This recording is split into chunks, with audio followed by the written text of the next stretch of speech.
At 90, Johnny Mathis lives alone in the same Hollywood Hills house that's been hit by fires and landslides. His memory is fading fast. He can barely remember the songs that made him famous. But this isn't just about old age. There's a darker story behind his isolation: secret addictions, mysterious injections from celebrity doctors, and a painful choice he made in 1956 that haunts him still. The real reason Johnny Mathis's final years are so heartbreaking isn't what you think. When Johnny Mathis was born on September 30th, 1935, in a little town called Gilmer, Texas, no one could have guessed he would one day become a music legend. His parents, Clem and Mildred, were just trying to survive. Clem worked as a chauffeur and handyman. Mildred cleaned houses for wealthy white families. But Clem had a past. He had once performed on vaudeville stages in Texas, playing piano and singing. He had dreams, but racism slammed the door shut. That pain never left him. So when little Johnny, just 3 years old, started humming My Blue Heaven, Clem saw a second chance. He began teaching his son songs from his own forgotten past, hoping music could be the key to something bigger. By the time Johnny was 5 in 1940, the family had packed up and left segregated Texas behind. They joined the Great Migration and moved to San Francisco's Fillmore district. The new apartment wasn't much. All 7 kids shared one small room in a basement unit on Post Street. But outside those walls, the streets were alive with jazz and soul.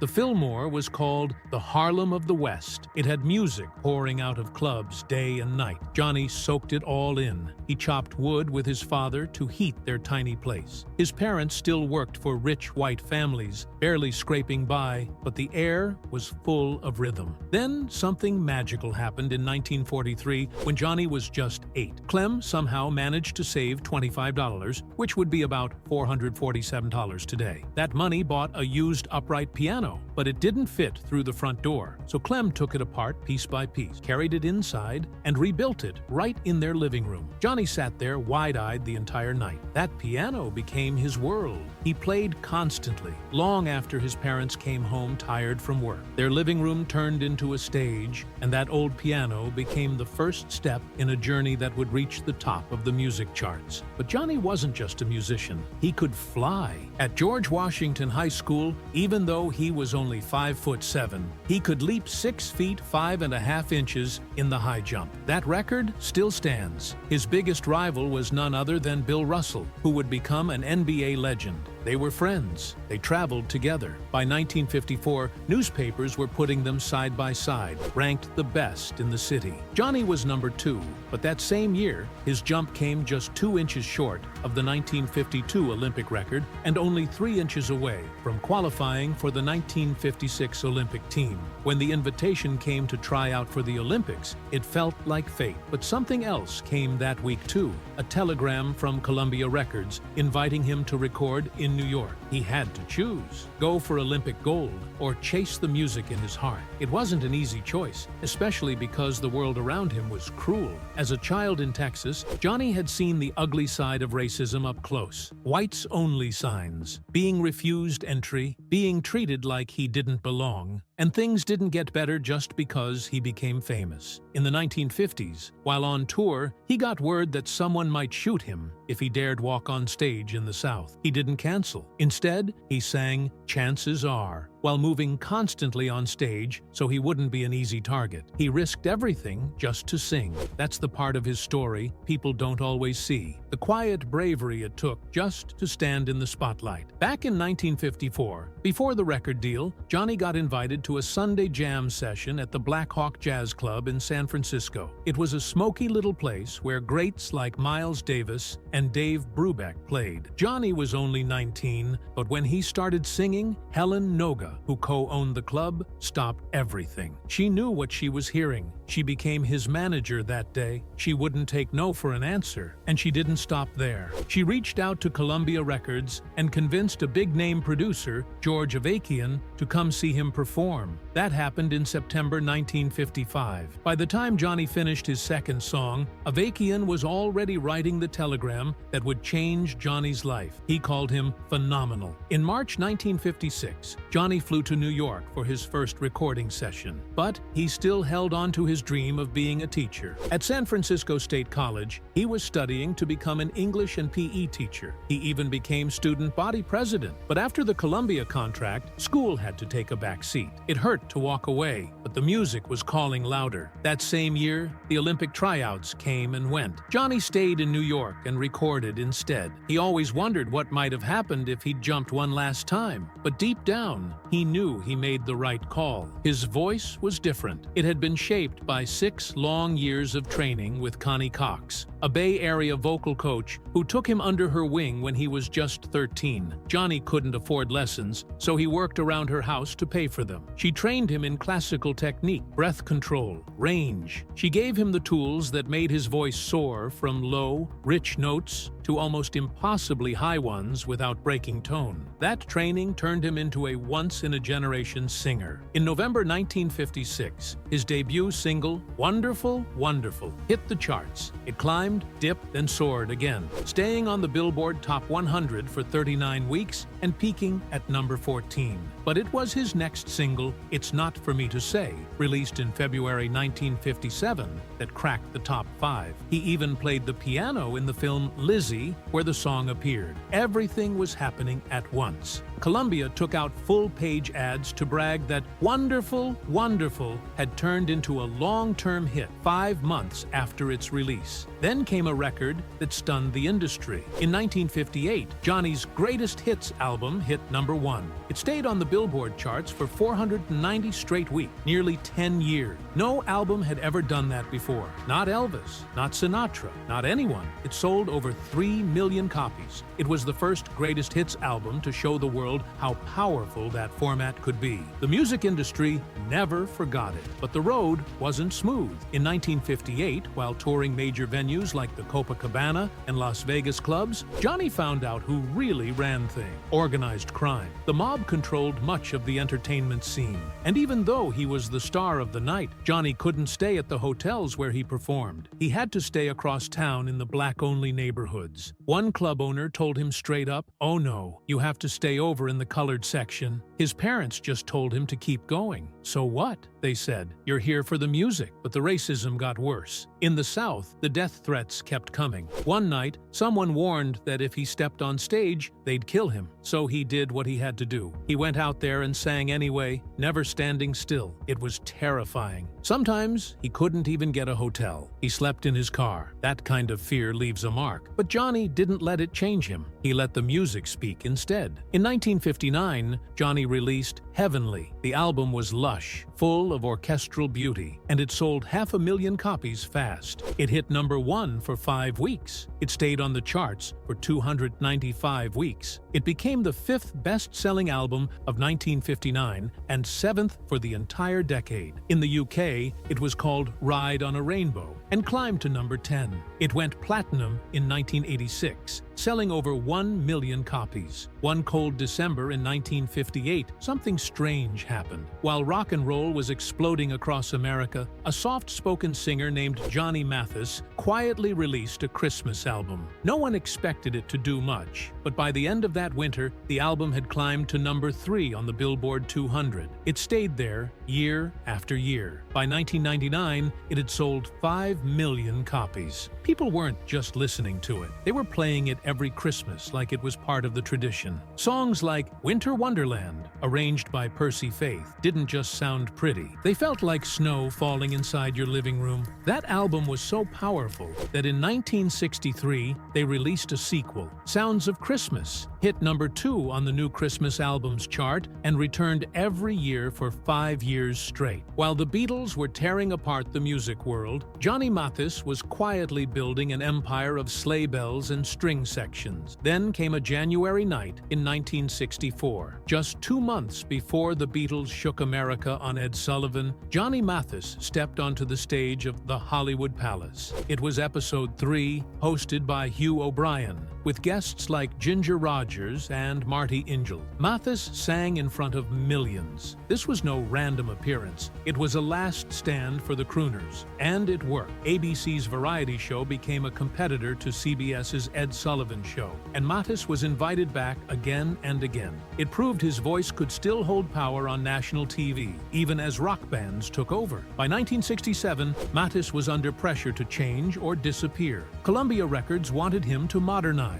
so he did something risky. He returned from Mercury Records and released Up, Up and Away on October 23rd. It was different. It had pop. It had folk rock. He covered songs from Dr. Dolittle and sang Tim Hardin's Misty Roses. Critics were surprised. Billboard praised it. The album spent 20 weeks on the charts and even reached number 19 on the R&B chart. It proved Mathis could evolve without losing his soul. But then came something he never planned. In 1982, during what he believed was a private conversation, Mathis told a U.S. Weekly reporter, "Homosexuality is a way of life that I've grown accustomed to." He thought it was off the record. It wasn't. The moment the words hit the magazine, his world changed. Death threats flooded in, especially from conservative states. Concerts became dangerous. He had to stop announcing his shows publicly. In a 2006 interview, he said, "I'd had enough exposure and was concerned about what came with it." That single sentence in 1982 nearly ended everything. Back in 1969, he made a bold musical move. On July 30th, he released Love Theme from Romeo and Juliet. It blended pop with classical film scores. The title track sold over 1 million copies, stayed on Billboard's Easy Listening chart for 13 weeks, and even landed on the Hot 100. The album stayed on the LP chart for 24 weeks and hit number 52. He was blending genres before most artists even dared. It inspired others in the 1970s to follow the same path. Then, in 1978, something extraordinary happened. Mathis teamed up with Denise Williams for a song called Too Much, Too Little, Too Late. It became his first #1 hit since 1957. That was a 21-year gap. The song topped the Hot 100, the Adult Contemporary chart, the R&B chart, and even Record World's singles chart. His last top 10 hit had been in 1963. Now, 15 years later, he was back. It went gold in the US and silver in the UK.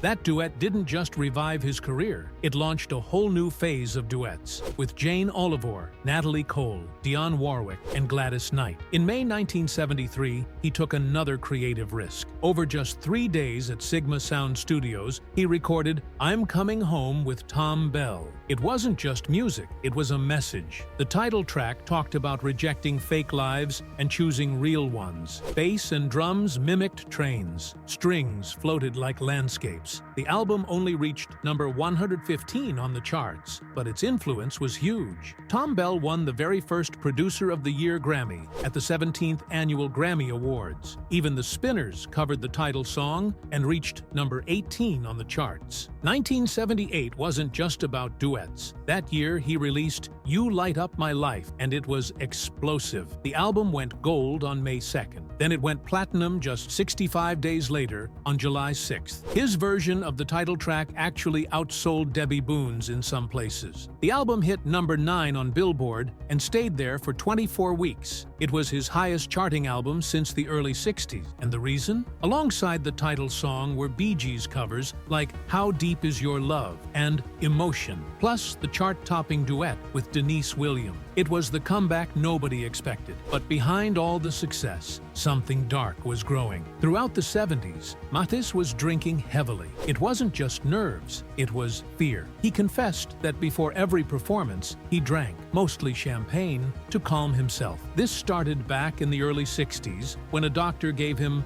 vitamin shots that were really amphetamines. He was doing 5 shows a night at places like the Copacabana, all while relying on drugs and alcohol. By the 1980s, it nearly destroyed him. Then something unexpected happened. At a White House event, First Lady Nancy Reagan noticed his drinking. She intervened. She arranged for him to get treatment at a Jesuit-run rehab center in Maryland. Mathis later said her action was the greatest thing that ever happened to him. On April 9, 1979, he stepped onto the stage of the Academy Awards with Jane Oliver. They sang The Last Time I Felt Like This, a love theme theme from the film Same Time Next Year. The song had been released earlier that year and earned both Golden Globe and Oscar nominations. Though it lost to Donna Summer's Last Dance, the performance was unforgettable. Their chemistry was undeniable. It brought Mathis back into the spotlight and led to a Grammy nomination. The song was later included in his album The Best Days of My Life, tying film, music, and raw emotion into one. In 1982, he surprised fans again. He teamed up with Dionne Warwick for an album called Friends in Love. It was released in April and leaned heavily into R&B. Some fans were confused, but the risk paid off. The title track hit number 38 on the Hot 100 and stayed there for 13 weeks. It reached number 33 on the Soul Albums chart and brought new energy to his sound. It was recorded in California and even had string arrangements at Capitol Studios. Mathis was once again showing that he didn't belong to just one genre, but not every experiment worked. In 1984, he released A Special Part of Me, a synth-heavy album filled with electronics. Critics didn't like it. It peaked at number 157 on Billboard and stayed on the charts for 19 weeks. Still, it sold more than 500,000 copies. One of the bright spots was his duet with Denise Williams on Love Won't Let Me Wait, which reached number 32 on the R&B chart and number 14 on Adult Contemporary. The album was mixed at Sunset Sound Studios and mastered at the Mastering Lab. While the US didn't embrace it fully, the UK was more receptive. It hit number 45 there. Then came the headline that almost ended everything. That same 1982 US magazine article with his quote about homosexuality wasn't just controversial, it was career-threatening. Death threats came in by the dozens. Radio stations dropped his songs. Venues canceled his shows. In a later interview, Mathis said, "It bothered me that it bothered people." Coming from San Francisco, it wasn't strange to him, but to the rest of America, it was too much too soon. And yet, he didn't vanish. He kept going, quietly, bravely, and with a voice that never broke. And in 1998, at age 63, he proved once again that he still mattered. He released Because You Loved Me, a tribute album to songwriter Diane Warren. It featured 10 of her biggest hits, including the Celine Dion anthem from the film Up Close and Personal. Produced by Humberto Gatica and recorded at some of LA's top studios, the album got 4 stars from critics and reminded everyone that Johnny Mathis still had the power to make hearts stop with a single note. It wasn't just nostalgia, it was proof. Decades after his debut, Johnny Mathis was still singing, still standing,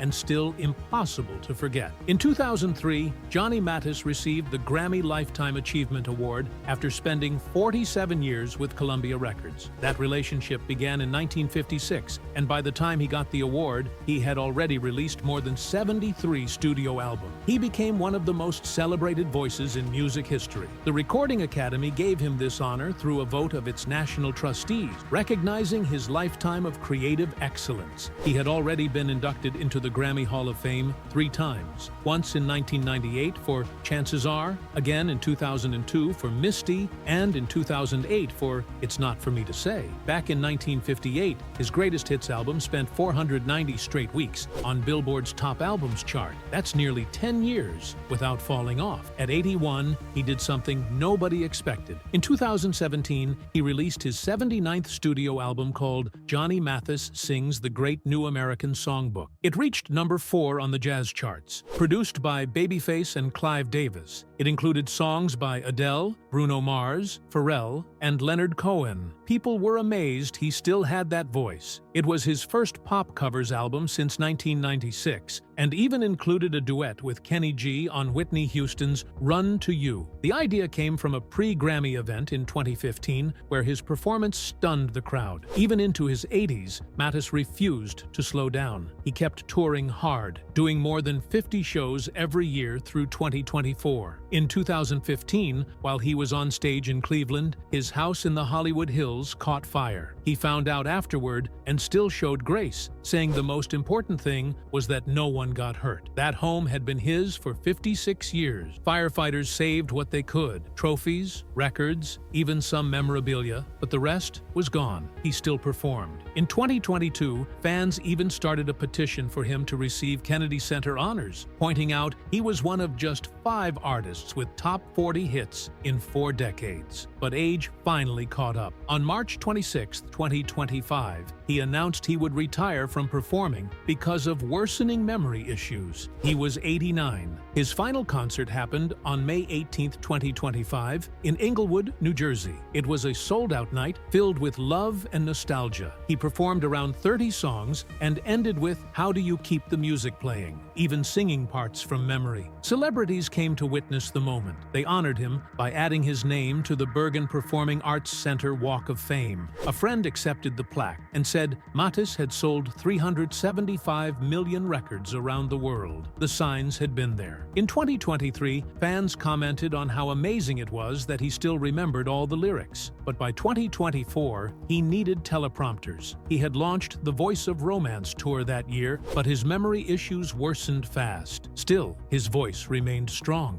Even after stepping away from the stage, he didn't stop creating. He released Christmas Time Is Here in October 2023, a new holiday album with 10 freshly recorded songs. He sang a duet with Kristen Chenoweth. He also released an album called Johnny Mathis New Mono to Stereo Mixes, a collection of 22 remastered classics. And he kept working on new songs even with his health problems. His longtime partners, Jay Landers and Fred Mullins, stayed by his side during those sessions. Mathis's life was filled with hardship and survival. His Hollywood Hills home was destroyed by fire in 2015, and 8 years later, in January 2023, heavy rains caused a landslide on the same property. A neighbor's Jaguar was buried under mud and debris. Pipes and wires were torn out of the ground. Mathis was 87, but still unharmed. The landslide made it clear how dangerous his hilltop home could be, but he stayed. The house had been part of his soul since the early 1960s. He rebuilt it and chose to live there alone,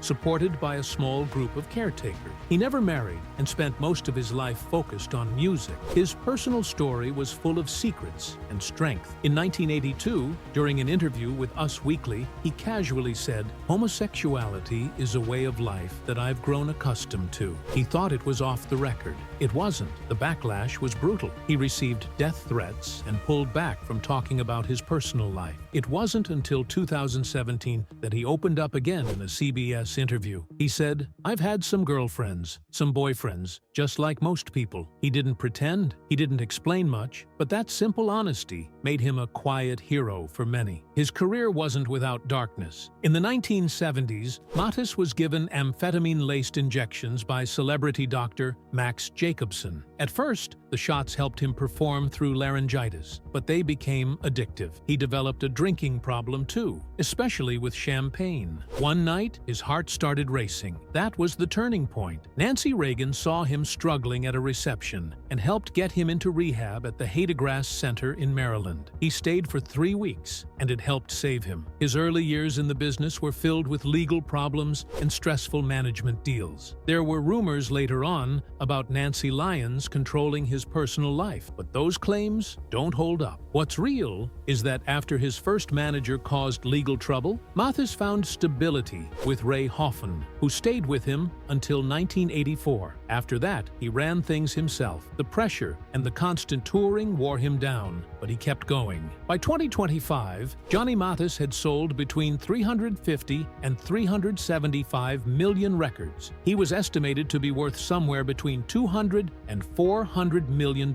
He had investments in restaurants, stocks, fashion, and even owned a football team. He also launched a clothing brand called Johnny Mathis Seduction. That same year, at age 90, he was still living independently. His health was surprisingly steady, aside from the memory loss that ended his time on stage. And through it all, he kept his gentle outlook. After the house fire, he said, "Those are just things. I'm a very lucky man." Even after all the loss, even after the spotlight dimmed, Johnny Mathis remained the same soft-spoken romantic he always was. His voice changed history, but he never acted like it. He sang about love for almost 70 years, and when he couldn't remember all the words anymore, he knew it was time to stop. But somehow, even in silence, the music still followed him.